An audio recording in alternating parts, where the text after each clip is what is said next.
Hi guys, welcome back to my channel where I make pictures and do stuff sometimes. My name is Katie and today we're taking a look at one of the pieces I started for Inktober. And just like the last one, I only finished it recently. So as usual, I'm taking my sketch and I'm going over it with a fine brush and Dr. P.H. Martin's ink in Hicarb. So for Inktober, I was doing the Modern Witches Daily Challenge. The prompt for this one was Book of Shadows, and I'll be honest, I think that was probably my least favorite prompt on the entire list, just looking at it at first. So I just feel like it's kind of limiting, because a lot of people hear the word Book of Shadows, and they immediately think of the show Charmed. And I remember looking at the Modern Witches Daily tag on Instagram the day before this prompt and seeing people uploading their pieces early, and there just seemed to be a lot of pieces that were either straight up Charmed fan art or variations on the whole Power of 3 thing, and I really didn't want to do Charmed fan art. So I tried to take it another direction. I even did a little bit of a throwback to that classic 90s style that is so prevalent in Charmed by putting my little witch in a slip dress. But I wanted to make her a little bit more alternative and a little more modern. So at this point, I'm starting to lay down some of my base colors with my QoR Watercolor paints.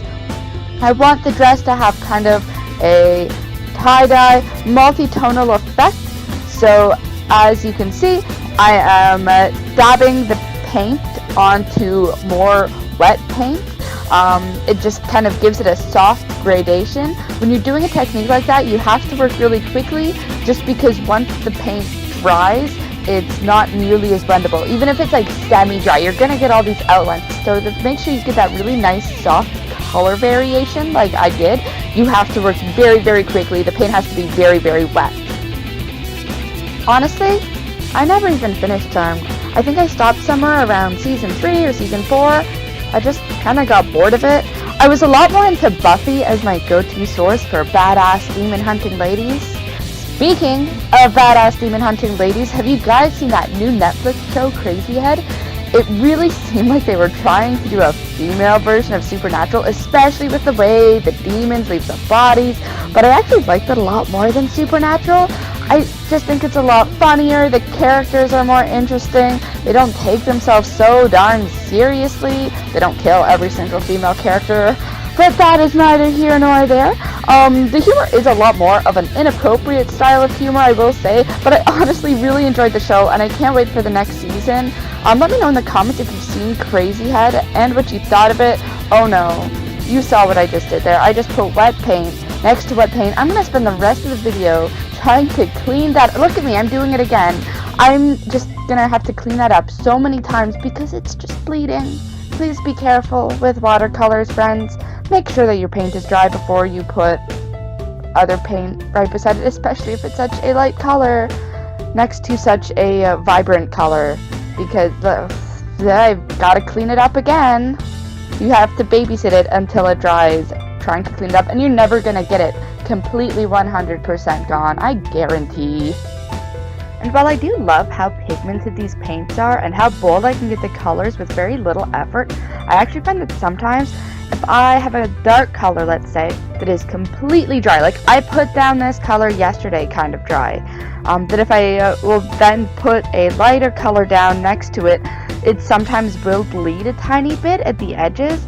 Obviously not nearly as much as you're seeing here, placing wet paint next to more wet paint, but it does still feather a tiny bit, like it pulls that dry pigment up and livens it up again. But at least it is a little bit easier to clean up and to fix than such a large wet on wet bleed. At this point, I've kind of given up hope on that little bit of bleeding on the leg. It's dried, I'm over it. So now I'm just going in and doing some finishing touches, mostly just adding a little bit more dimension to some of the smaller and more detailed bits in the piece.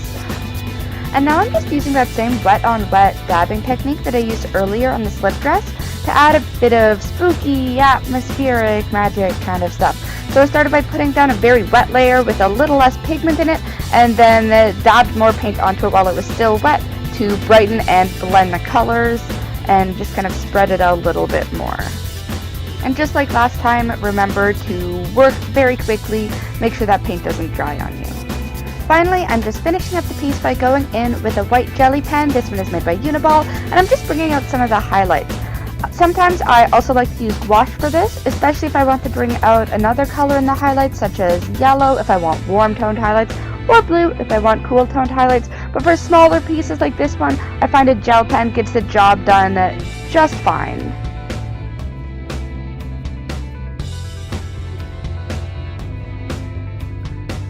And here is the final piece. Thank you guys so much for stopping by and for watching. If you like this video and want to see more, please give it a like and subscribe.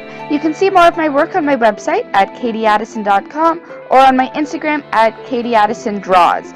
Links are down below in the description box. Thanks so much again for watching, and I'll see you guys next time.